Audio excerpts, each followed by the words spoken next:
I pray before I go into those sessions. Yeah. Because I don't want that spirit to come over. And I also pray for strength. And I deal with just things. And a lot of times these people are broken. Yeah. So if I can elevate you to a place where you're not as broken, hopefully you can see what you're doing and go the other way. Faith and Failures Podcast. Yeah. But then again, we got Tristan and stuff. So she got her own little boot camp with parenting. Yeah. Oh man. But yeah, I had to get some things out of the way before, because it would have, like you experienced with Lori, it would have been hell for both of us to go through that. And we wouldn't have been where we are now if we spent those first years trying to get through that. But instead, we got to actually enjoy each other for 2 or 3 years before Tristan came to live with us. So nobody's perfect, but I think our marriage is as close as you can get, because God put us together in the time he put us together, because that's when we were ready. And both of us in that moment, and this is important, if you're single out there, don't try. If you're not ready to be married, don't waste your time. And don't go play. Yeah, don't. No, that's one of the biggest things that gets me anymore, is that I know couples that live together, have kids together, buy houses together, own cars together, Yeah. but they're not married. Yep. It's like, why are you playing? Just pretending is all it is. Yeah. I don't know. And those same people will get mad at homosexuals for living together. Mm-hmm. That's because that's sin. Yeah. Oh, that was the sin. That was the sin. What they do is not sin. That's just, anyways, I'm going to get off that topic because I'll keep going. So do you, I already kind of know this answer, but as you counsel couples, I know you have some very specific couples, how do you keep from, or do you even try to keep from, pushing your own personal values, beliefs on to the situation? How do you navigate around that, or how do you navigate, more importantly, through it to where you don't set aside what you believe, you don't bend to what you believe, but you also aren't pushing your beliefs on them? Like, what's the balance? How do you do that? So, like I said, I'm in a unique position. I don't have to take every client I see. Yeah. So you think you get a consultation, but I get an interview. So I give a free consultation. Okay, Yeah. you get 30 minutes with me for nothing. Decide if you like me, but really I'm deciding if I want to spend my time. And I let you know straight up front, it's on my stuff that I'm a Christian. And at the end of the day, I don't violate my beliefs, because a few things I'll tell people. I will never tell someone to get a divorce, because when I stand in front of God, I am not going to answer why people are divorced. Yeah.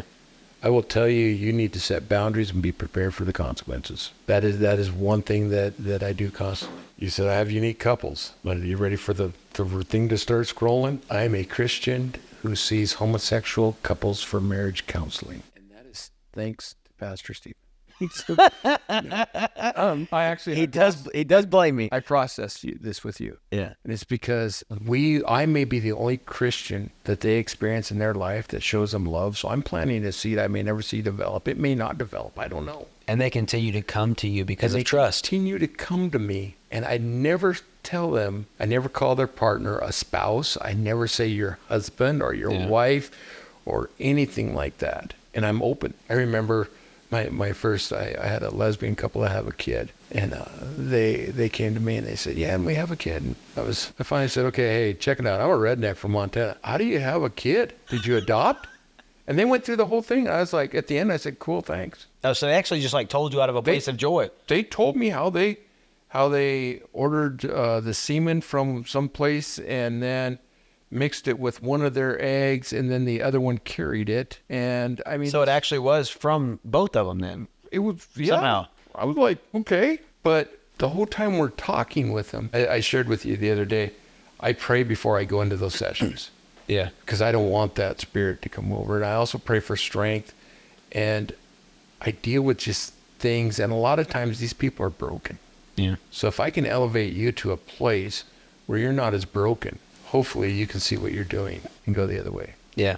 That's a big one. And a lot of Christians will not get that close to those people to show them that light. I told you, I said that when I started counseling, I was asked the two people I'd refer the most, fastest. One was a homosexual male, and the other one was anyone that was basically harmed a child. Yeah. My first two clients, one was a homosexual male, and the other one was a teenage kid that wants his sister. So it's like, okay. Okay, Lord. They always say, don't tell God what you're going to do because, Yep. So we got a couple of questions. I think the Connect Couples Ministry said, hey, that is our Connect Couples scripture. She said, I knew Bill was smart. I knew Bill was smart. So we have a question. What is your recommendation for the best couples devotional books? Can you think of those off the top of your head? This is what we've done, okay? It's not a devotional. Talking about you and Lori? Yeah, and Lori. And we tried to do it. I'm not really good at it. She's better at it than I am. Have you ever heard of the Passion Translation? Yeah. It is not a study Bible. It is not a... No, it's not theologically sound. It's not theologically sound, but it is probably the best passive reading of any Bible. Reads more like a story kind of book. It's sort of like, what's that show? The Chosen. Okay. We actually sit down, and you can use another version. Sit down and read through it and just share what you think of what you're reading. I mean, there's, you got the fireproof stuff. You got all of that stuff. Now, is Fireproof, is that a couple's? Fireproof is a couple's thing. I know it's a video, or it was a... It was a movie, and it's... movie, and then I think there was a men's Bible study we did once based off of that one. Yeah. But I didn't know they had a couple's thing, too. That's good. But that's the beginning of it constantly is going, you're a music guy. This is how we do it. Yeah.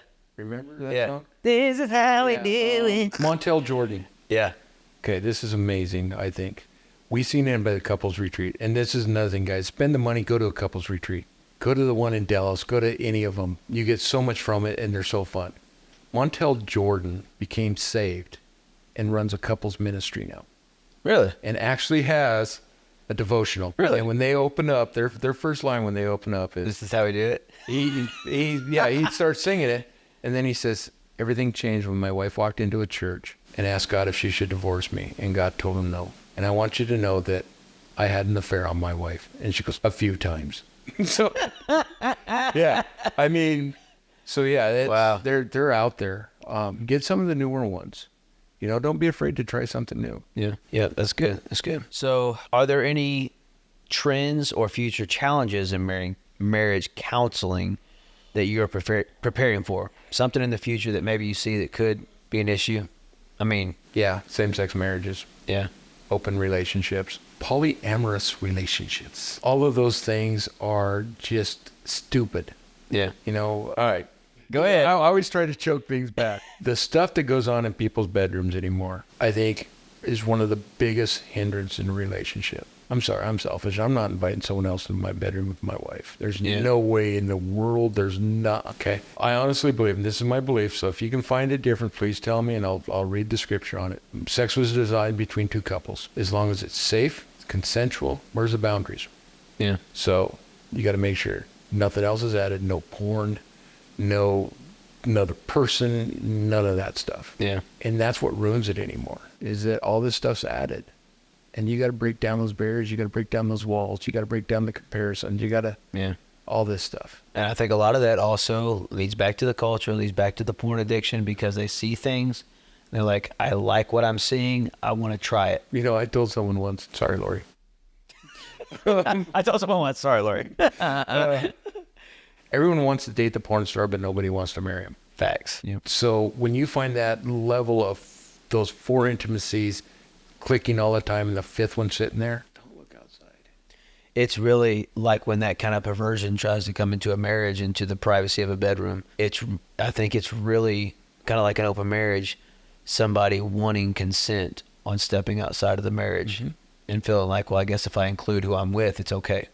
And how degrading is that to your spouse? Yeah. Even if, and granted, if the other side of it is adventurous or whatever you want to call it too, and blah, blah, blah, whether anybody's acknowledging it or not, it's doing damage. Right. If not now or today, it will be tomorrow or soon. And guys, don't be, one of the things that causes a lot of that is mundane, routine, whatever you want to call it. And it's not just in the bedroom, it's in your marriage life. Yeah. Can you imagine coming home every night and having meatloaf and potatoes? Even if you love me, even if you love it. Pretty quick, you hate meatloaf and potatoes. Yeah. The other thing that we hid in our marriage is, I got to remind myself of this, and you'll understand when I say it, is the little things we think are so cute when we meet become annoying as you're married. My wife's love of animals was so cute. And that's why you've seen the video, right? Yeah. With the turtles. I have to look at that video because every once in a while I got to remember that is what drew me to her, is that cuteness. Yeah. It becomes such a... She was crying for those. So I wasn't going to say that. I didn't say that, Lori. Okay. You know, so that's what we got. Yeah, like there was, now my wife doesn't do this, but there was a girl that I dated one time that she would ask questions all the time throughout the movie. And at the moment I thought it was cute. But now if I ended up with her and she did that now, I would want to choke her because it would be so annoying. So when we watch a movie... Should she do that? She does, doesn't she? I'm not saying you're annoying. Not only that, but ending so she knows how to end. Oh, no, Jesse does that. Yeah. Especially if we had to stop watching something, like we have a standard, and if it says GD, we cut the movie off if we don't look it up beforehand to find out. So it will eat her up so bad she has to know what happened. Like it makes her mad that because I watched it in the theater with some guy friends when Avengers Endgame came out, okay, and it said GD in it. Well, I found that out because I watched it, and she knows, and that's the only one she hadn't seen.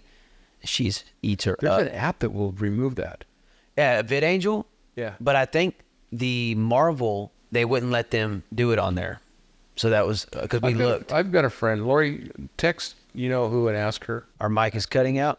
Whose mic? Me, but the feed started to cut out, and I can't make out anything that is being said. My Wi-Fi is good. I don't know. Check. Can you still hear me? Let me check the... Lori, text us if it's good. It is cutting out.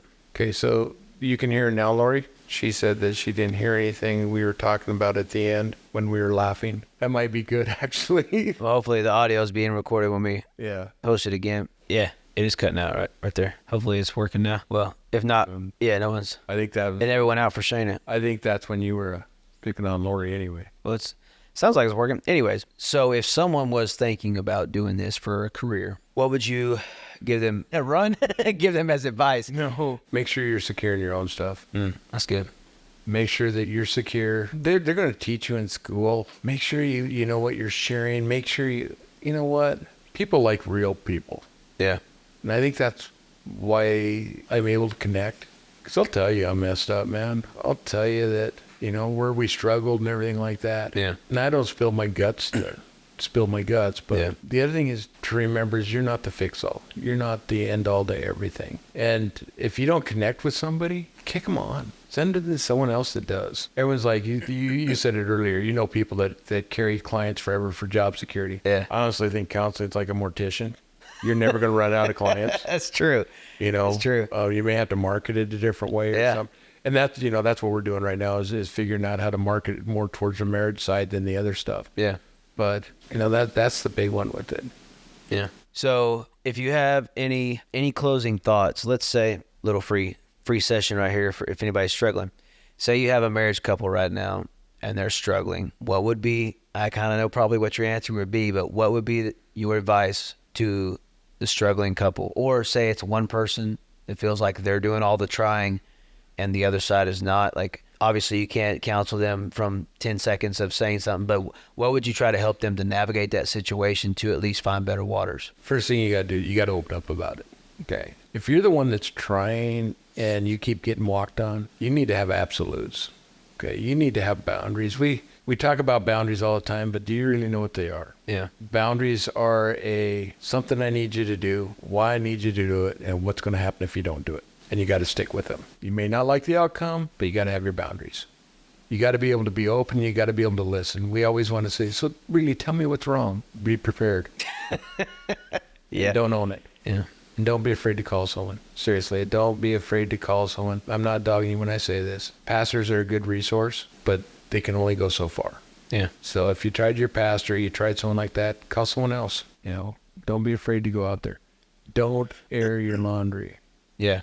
Make sure it's somebody that you can trust, that will pray for you, be there for you, intercede for you. And not spread it. Yes. Because I tell people all the time, my biggest thing with Facebook is this. Would you hang your dirty underwear out on your clothesline in your backyard for everyone to see? Yeah. So why are you going to put it on Facebook? And people do it all the time. Yep. They Facebook problems, but they never face them. I think that's the biggest thing. Yeah. So I think that's it. That was our last question, wasn't it? I think that's it. Let me call you Dr. Bill. Well, don't call me Dr. Bill because I can get in trouble for that. Can you really? Yes, I can. I had a friend that was actually turned in because she was promoted as a doctor and she wasn't a doctor. It's a violation of ethics. You need one of them, was it complimentary? What is it? Honorary doctor. Honorary, yeah. Yes. Complimentary, they just hand them out when you walk in.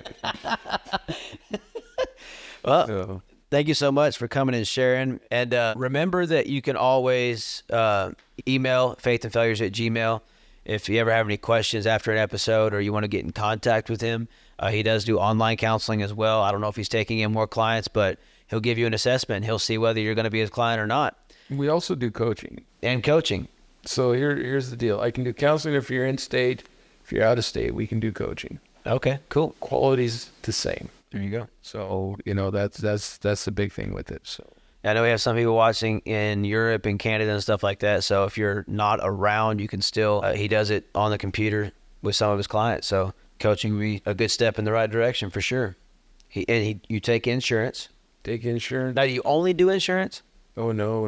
Okay, I didn't know how that worked. I do cash. I do the major insurances. I don't do Humana for some reason, and I work with I work a lot to make sure that you get what you need to get. Yeah. Does that make sense? Yeah.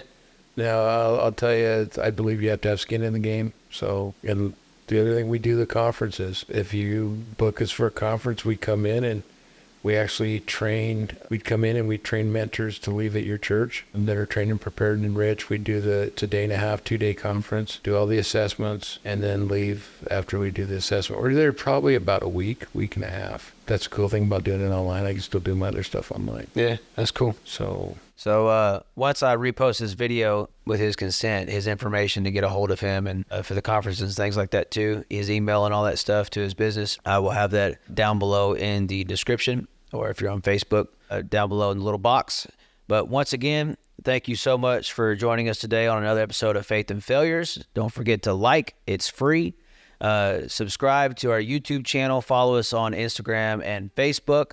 Also, we pass over 750 members in our private Facebook group. The Facebook group is more designed for more direct interaction and conversation, and not where that way if you have a question or a concern regarding the Bible or culture or whatever, you can post it there. You can ask it there. Also, normally there's a guy that's actually going to come to our church at the end of October. His name is Caleb. He's an evangelist. He posts a lot on there too. He helps me out with that. So feel free to always post, comment, like, and share. And